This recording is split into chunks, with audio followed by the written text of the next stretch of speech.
नमस्कार। मैं वीके शास्त्री अपने चैनल के माध्यम से आप सभी दर्शकों का बहुत बहुत स्वागत करता हूं। इस होली में कष्टों दुखों का करें अग्निदाह। 24 मार्च 2024 होली के विशेष उपाय। जी हाँ, 2024 में होलिका दहन 24 मार्च को है। होलिका दहन वो समय होता है जब हम अपनी समस्त नेगेटिविटी को, नकारात्मकता को होली की अग्नि में जलाकर राख कर देते हैं और इसके बाद 25 मार्च को रंगों वाली होली खेली जाएगी। इस वीडियो में हम इसी बात पर चर्चा करेंगे कि इस होली पर क्या करें कि हमारे जीवन की नेगेटिविटी दूर हो, दुखों का, कष्टों का अंत हो और किस तरह से इस होली को विशेष बनाएं इस वर्ष और क्या उपाय करें जिससे कि जीवन में जो समस्याएं लंबे समय से चली आ रही हैं उन समस्याओं से राहत मिले। इन्हीं सब बातों पर चर्चा करेंगे इस वीडियो में। देखिए, होली से 8 दिन पहले होलाष्टक की शुरुआत होती है जिसमें बहुत से शुभ कार्य वर्जित किए गए हैं। शादी ब्याह, नए कार्य व्यवसाय की शुरुआत, भूमि पूजन, गृह प्रवेश, किसी नई वस्तु की खरीदारी करना, इस तरह के कार्य। लेकिन इस बात को लेकर बहुत सारा भ्रम है। ऐसा नहीं है कि इन 8 दिनों में किसी तरह का कोई शुभ कार्य किया ही नहीं जा सकता। मैं आपको यही बताऊंगा कि होलाष्टक के 8 दिनों में किस दिन कौन सा शुभ कार्य नहीं करना चाहिए और उसी के अनुरूप अगर आप करेंगे तो आप ये समझिए कि हर तरह की सफलता और लाभ आपको प्राप्त होगा। तो चलिए वीडियो की शुरुआत करते हैं और समझते हैं कि होलाष्टक के किस दिन कौन सा कार्य नहीं किया जाना है, कौन सा कार्य वर्जित है।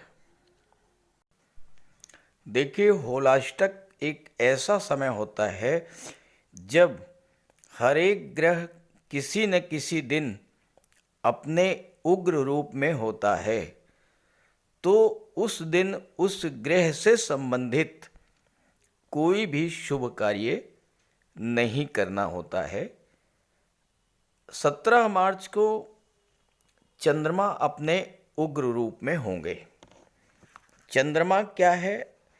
चंद्रमा हमारा मन है। 17 मार्च को मन आपका अशांत रह सकता है। मन को शांत रखें, भगवान भोले शंकर की आराधना करते रहें और चंद्रमा से संबंधित कोई कार्य ना करें।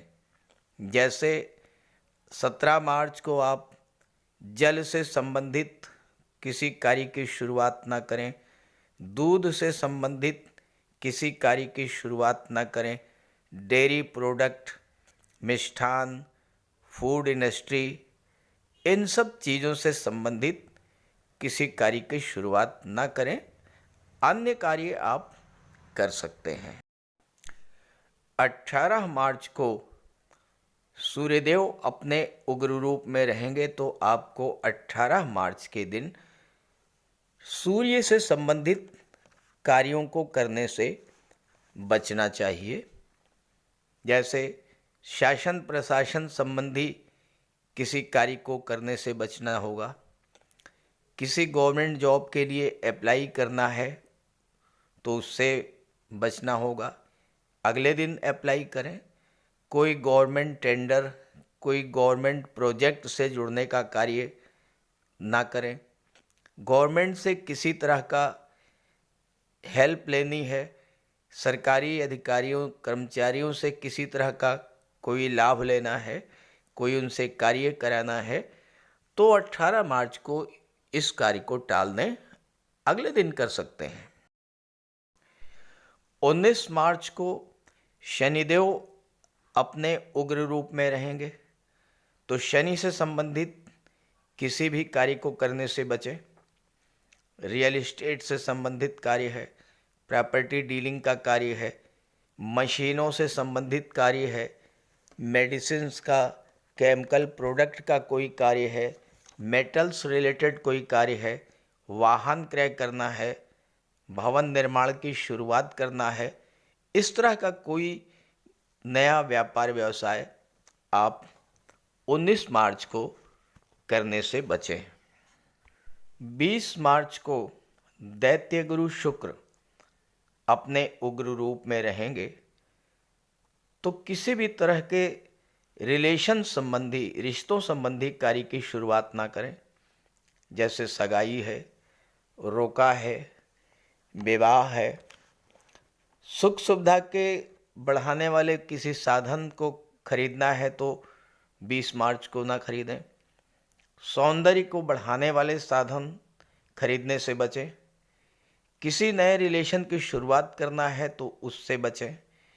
और अगर रिलेशन ऑलरेडी है, किसी तरह का कोई प्रपोजल रखना है तो उसको भी 20 तारीख को टाल दें, अगले दिन रख सकते हैं।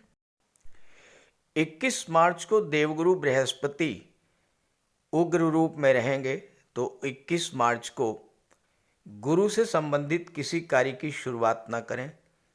शिक्षा से संबंधित, कंसल्टेंसी से संबंधित, सलाहकारिता से संबंधित कोई कार्य, वकालत, शिक्षक, कंसल्टेंसी, पूजा पाठ, धार्मिक कर्मकांड, इस तरह के किसी भी कार्य की शुरुआत 21 मार्च को नहीं करनी है। और इस 21 मार्च को भूल करके भी माता पिता और गुरु से संबंध खराब मत कीजिएगा। माता पिता और गुरु का सम्मान कीजिएगा, उनका आशीर्वाद प्राप्त कीजिएगा, गुरु की कृपा आप पर बनी रहेगी। 22 और 23 मार्च को बुध और केतु से संबंधित कार्यों को करने से बचना है।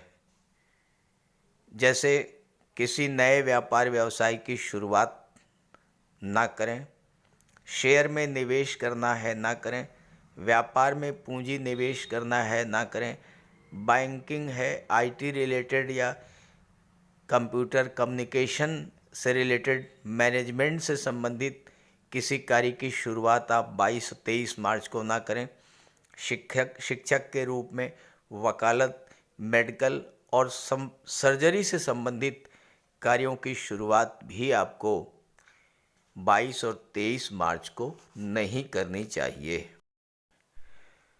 24 मार्च को मंगल अपने उग्र रूप में रहेंगे, तो 24 मार्च को भूमि संबंधी किसी कार्य से बचना होगा। मेडिकल रिलेटेड कार्यों से दूरी बना करके रखें। टेक्निकल फील्ड, गेम्स और स्पोर्ट्स, इन सब क्षेत्रों से संबंधित किसी नए कार्य की शुरुआत ना करें। 25 मार्च को राहु उग्र रूप में रहेंगे, तो राहु से संबंधित कार्यों को शुरू करने से बचना होगा। इलेक्ट्रॉनिक्स से संबंधित, फोटो रिलेटेड एरियाज से संबंधित कार्य, ट्रांसपोर्टेशन से संबंधित कार्यों से आपको बचना होगा। ये तो रही होलाष्टक के दौरान किस दिन कौन सा कार्य आपको नहीं करना है। अब मैं बात करूंगा होलिका दहन के दिन। आपको होलिका दहन के समय रात्रि 10:30 के बाद आपको कौन कौन से किस तरह के उपाय करना है जिससे जीवन की नेगेटिविटी दूर हो, दुखों कष्टों से राहत मिले, नई खुशियाँ, नया सवेरा आपका स्वागत करे। आइए इस बात पर चर्चा करते हैं और बात करते हैं कुछ छोटे छोटे उपायों के बारे में। अगर आप आर्थिक समस्याओं से जूझ रहे हैं, आर्थिक संकट से परेशान हैं, माता लक्ष्मी की कृपा आप पर नहीं बरस रही है, धन की बरकत नहीं हो रही है, पैसा आता है लेकिन टिकता नहीं है, आपका पैसा कहीं फंस गया है, तो एक छोटा सा उपाय आपको करना है। एक छोटा सा पीतल का टुकड़ा, छोटा सा लोहे का टुकड़ा और बहुत छोटा सा चांदी का टुकड़ा लीजिएगा। होलिका दहन के लिए जो गड्ढा बनाया जाता है उसमें इन तीनों टुकड़ों को दबा दीजिएगा। उसके बाद होली जलाएं। अगले दिन इन तीनों धातुओं को निकाल करके एक छल्ला बनवा लीजिए और बाएं हाथ की रिंग फिंगर में धारण कीजिए।